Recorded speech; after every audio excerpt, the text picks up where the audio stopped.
আসসালামু আলাইকুম। রান্নার শুভ্রতা চ্যানেল থেকে সবাইকে ধন্যবাদ। আজ যে মাছটি দেখছেন এটি কিন্তু পাঙ্গাস মাছ নয়, এটি একটি বড় সাইজের বোয়াল মাছ। মাছটি কিন্তু দেখতে একেবারেই পাঙ্গাস মাছের মতো লাগে, কিন্তু এটি বল মাছ। এই বল মাছটি খেতে কিন্তু অনেক টেস্ট হয়। আর মাছটি দেখে কিন্তু আমার সেই ছোটোবেলার কবিতাটা মনে পড়ে গেল, বাচ্চাদের যে ছড়াটা, না নিয়ে গেল বল মাছে তাই না দেখে ভোদর নাচে। আসলে সেই বল মাছই কিন্তু এখন আমরা হারাতে বসেছে। একসময় বল মাছটি অনেক পাওয়া যেত, এখনও পাওয়া যায়, তবে তুলনামূলক আগের থেকে একটু কম। এই বল মাছটি আজকে আমি আপনাদের রান্না করে দেখাবো একেবারে ট্র্যাডিশনাল পদ্ধতিতে। আপনারা আশা করি আমার রান্নাটি সবাই দেখবেন, এবং আমি পুরো পদ্ধতিটি আপনাদেরকে সম্পূর্ণভাবেই দেখানোর চেষ্টা করব। কড়াইতে প্রথমে আমি 2 টেবিল চামচ পরিমাণে পেঁয়াজ কুচি নিয়েছি। এরপরে সরিষার তেল দিয়েছি 2 থেকে আড়াই টেবিল চামচ পরিমাণে। আড়াই টেবিল চামচ পরিমাণে সরিষার তেল। এখানে আপনারা যদি সরিষার তেল না দিতে চান তাহলে সয়াবিন তেল দিয়েও রান্না করা যাবে, কিন্তু আমি একটু সরিষার তেল থেকে মাঝে মাঝে কিছু রান্না করাটা পছন্দ করি, এই জন্য আমি সরিষার তেল দিয়েছি। এরপরে আমি দিয়েছি 1 চা চামচ পরিমাণে রসুন বাটা এবং হাফ চা চামচ পরিমাণে আদা বাটা। আর হলুদ দিয়েছি 1 চা চামচ পরিমাণে, মরিচের গুঁড়া দিয়েছি হাফ চা চামচ পরিমাণে। ঝালটা আপনি আপনার ইচ্ছা মতো দিতে পারেন। এবং জিরার গুঁড়াও দিয়েছি হাফ চা চামচ পরিমাণে, আর ধনিয়ার গুঁড়া কিন্তু আমি হাফ চা চামচ পরিমাণের থেকেও কম দিয়েছি।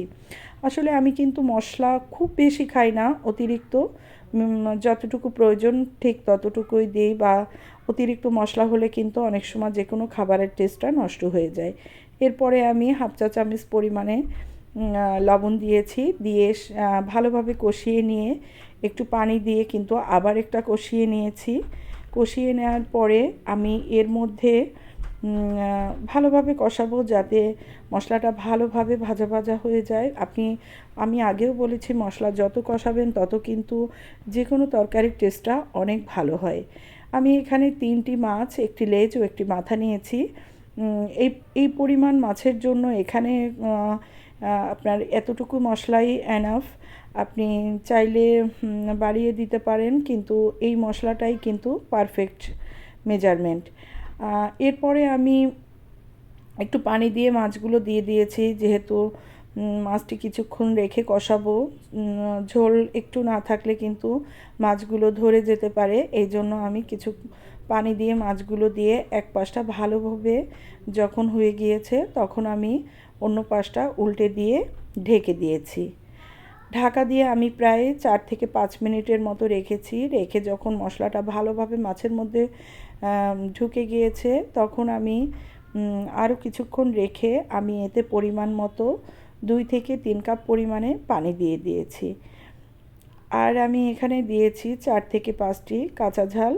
কাঁচা ঝাল আমি যে কোনো মাছ রান্না করলেই এর মধ্যে দেই, যেহেতু কাঁচা ঝালের সেন্ট কিন্তু অন্যরকম লাগে। আপনি যখন ভাত মাখাবেন দেখবেন একটু কাঁচা ঝাল এখান থেকে নিয়ে মেখে নেবেন। অনেক অনেক ঝোলটা কিন্তু অনেক টেস্ট হয়, ভাতটা খেতেও কিন্তু ভীষণ ভালো লাগে।